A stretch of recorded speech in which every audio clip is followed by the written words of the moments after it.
Au XIIe siècle, le monde chrétien est organisé très précisément.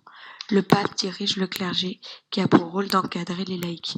Les croyants doivent suivre des dogmes et se soumettre à l'autorité de la Bible. Leur vie est rythmée selon le calendrier imposé par l'Église.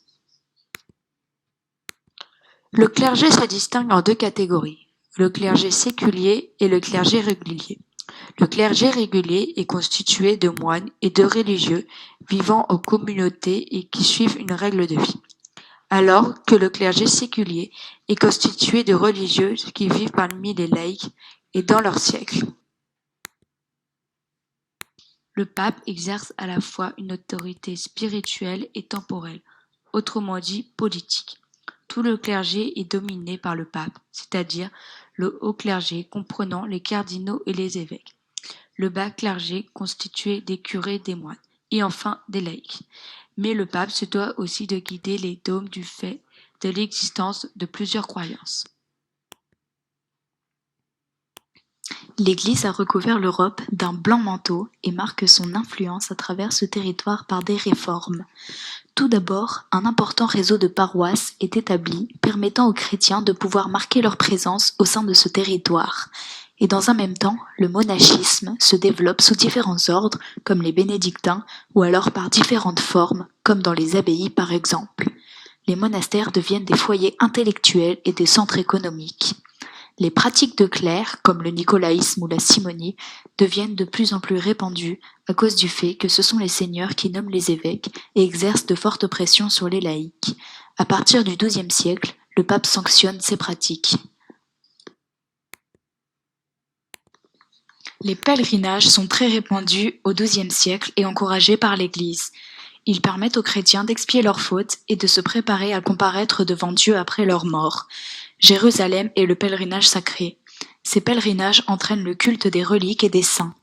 Les saints ont un rôle très important dans le monde chrétien car ce sont les intercesseurs entre Dieu et les chrétiens qui en attendent des miracles. Les croisades sont des guerres saintes qui opposent l'Occident chrétien aux arabo-musulmans. Le pape Urbain II appelle les chrétiens de tout l'Occident à délivrer le tombeau du Christ en Terre Sainte, récemment conquise par les Turcs musulmans. Les chrétiens les repoussent jusqu'à Jérusalem sous forme de plusieurs vagues militaires. Ce conflit territorial vise la reconquête des terres chrétiennes et sa défense. L'Église explique que ces combats ont lieu afin de porter secours aux chrétiens d'Orient, stopper la persécution des Turcs envers les chrétiens. Les chevaliers sont encouragés à combattre contre des infidèles plutôt que dans des guerres privées. Entre autres, des récompenses éternelles et la rémission des péchés leur sont accordées. L'Église cherche à convaincre que la violence mise en pratique est justifiée et que ceux qui l'exercent seront exemptés de leurs péchés. La Reconquista est une croisade menée par les princes du nord de l'Espagne qui veulent reconquérir la péninsule ibérique, majoritairement occupée par les musulmans depuis 711. Les croisades ont donné naissance à de nouveaux États, comme la création des États latins d'Orient suite à la première croisade. Sous le pape Grégoire VII, l'Église se réforme à nouveau en centralisant son fonctionnement. C'est-à-dire que désormais, le chef tout-puissant de l'Église est le pape. Il concentre les autorités spirituelles et temporelles.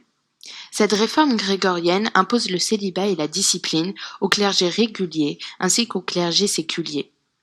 Les fidèles sont de plus en plus encadrés par le clergé qui leur impose ses sacrements. Le mariage, le baptême et la confession deviennent obligatoires à partir du XIIIe siècle.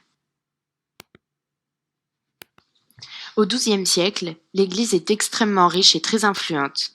C'est notamment le cas des abbayes qui se sont enrichies grâce aux dons des fidèles, mais qui ne respectent plus leur pauvreté originelle. C'est pourquoi les chrétiens protestent en remettant en question son autorité, mais surtout exigent moins d'inégalité sociale.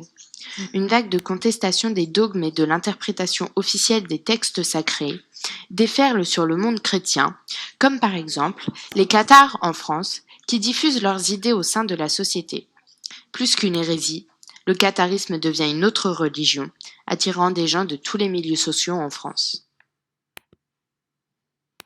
Pour maintenir son influence, l'Église soutient l'action des prédicateurs. Un prédicateur est une personne qui prêche, qui fait un sermon. Elle réprime ces hérésies qui rejettent le dogme et les rituels de l'Église en créant un tribunal spécialisé, nommé l'Inquisition. Celui-ci est dirigé par les franciscains et les dominicains, qui recherchent, traquent, jugent et punissent les hérétiques par la délation, l'emprisonnement et la torture. Elle mène une croisade contre les cathares de France. Ceux-ci répondent en nommant des évêques et des prêcheurs, mais cela ne parvient pas à vaincre l'Église. Cette croisade va ravager le sud de la France. L'Église marque sa présence dans les villes par l'apparition des ordres mendiants, comme les dominicains par exemple. À partir de 1215, l'Église impose le port de signes distinctifs pour les différentes religions. Par exemple, les Juifs relativement bien intégrés dans le Saint-Empire jusqu'à la fin du XIe siècle subissent plusieurs périodes de persécution anti-judaïque au XIIe et XIIIe siècle, comme le port de la rouelle jaune ou encore l'expulsion du domaine royal en 1182.